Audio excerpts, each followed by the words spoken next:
Hey YouTube, Lucky here from the lab, and today I'm going to bring you a video showing you my exact BladeDancer setup that I'm using for the Trials of Osiris.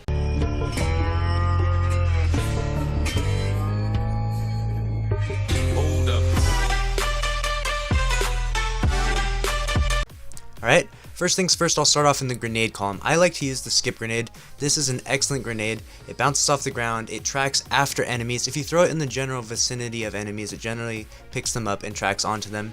I don't recommend using the arc bolt grenade. This was an incredibly good grenade in year 1, but unfortunately they have nerfed it and it's not very good anymore. The flux grenade is excellent. If you can stick your opponent, it works really well. If you're going to use a flux grenade, you're going to have to use a gauntlet build that gives you increased grenade throw distance. If you have a perk like this on it, increased grenade throw distance will actually throw the sticky faster and a lot farther, and it will be a lot more effective. And so because I'm not using the flux grenade, instead I'm going to use increased melee attack speed gauntlets. And so keep that in mind if you're going to use a flux grenade. I prefer to use skip grenade. The jump is a little bit of variation as well. Blink is a little too reckless for me. I'm not using blink anymore. It is still really effective and fun to use, but it can get you in some bad situations. You can end up blinking into areas where there's too many enemies, etc. Instead I use better control, and along with this I use the bones of AO. Alright, these are an excellent exotic piece that just basically give you another double jump, and coupled together with the control jump, you can cruise across the map. You can compete in speed against Blink or Titan skaters with the better control and the bones of AO.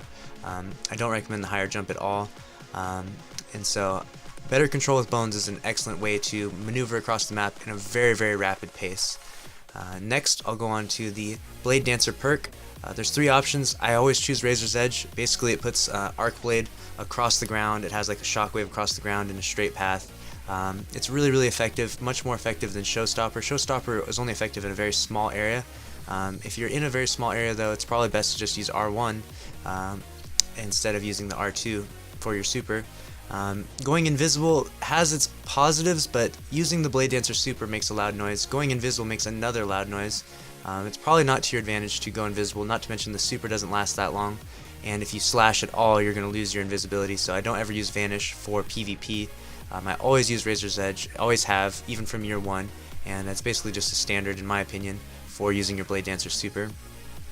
Next, there are a few other options in the melee, but there's no other option that's nearly as good as Backstab. Backstab does an incredible amount of damage, I think roughly around 360 to 365, something like that. And so it can stop supers, it can stop people dead in their tracks. It's amazing. You can one-hit melee people. Backstab is the best, for sure, melee to use. It's a little bit buggy where sometimes you'll stab someone right in the face and it'll count as a backstab, which is to your advantage, not to theirs, of course, but backstab is the only option to use on BladeDancer. There's really no other variation.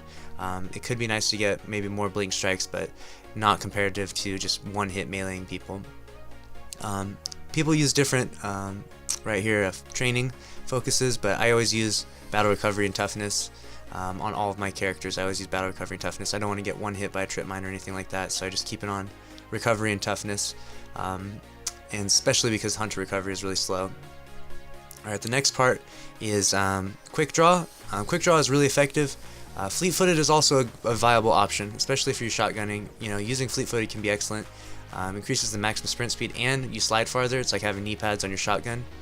Really nice perk, but I just like quick draw. I like the feel of quick draw. I like my weapons readying really fast, especially if I'm jumping across the map. If I'm maneuvering around corners, I like just being able to aim down sights fast and get control of my primary and my special. And so I just use quick draw, I just gravitate towards it, but there's definitely a time and a place to use fleet-footed. It's a great perk as well. I'm not trying to use an invisibility build on my BladeDancer, so I'm not going to use Shadowjack, but there are some really viable invisibility builds using Kepri Sting, using Stalker, things like that, but I don't use any invisibility builds, but there is a lot of validity to those. Next part is Way of the Fearless, again just toughness and battle recovery. The last part is Hungering Blade. This is a necessity for BladeDancer. If you don't use Hungering Blade, then when you kill someone with your BladeDancer, you're not going to regain health at any rapid pace, and so you're only going to kill like one person, and then the next person will surely kill you if the first person did any damage to you at all.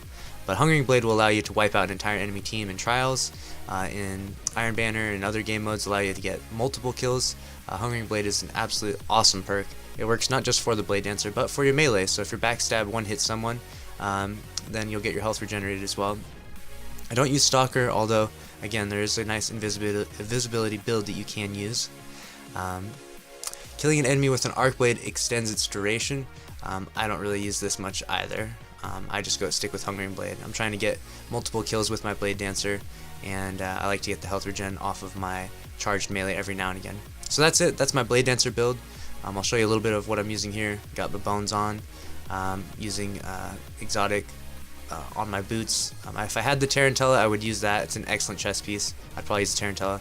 My build is 5-4-2. If I had the right gear, I would have 5-5-2, but right now it's just 5-4-2, and so I have it kind of balanced out a little bit between discipline and strength. You know, backstabs are just as good as the grenades, so I balanced it out a little bit, and this is kind of just where my gear landed when I put everything on, so I don't have a whole lot of variations. I have some weird raid helmets and stuff here, but this is my build. Hope you guys enjoyed this video. If you have any questions or comments about my BladeDancer build, go ahead and post them down below. I will answer and respond to as many as I possibly can. Thank you all so much for watching. Have a good night, and as always, stay saucy. It's the one and only Digo Double G.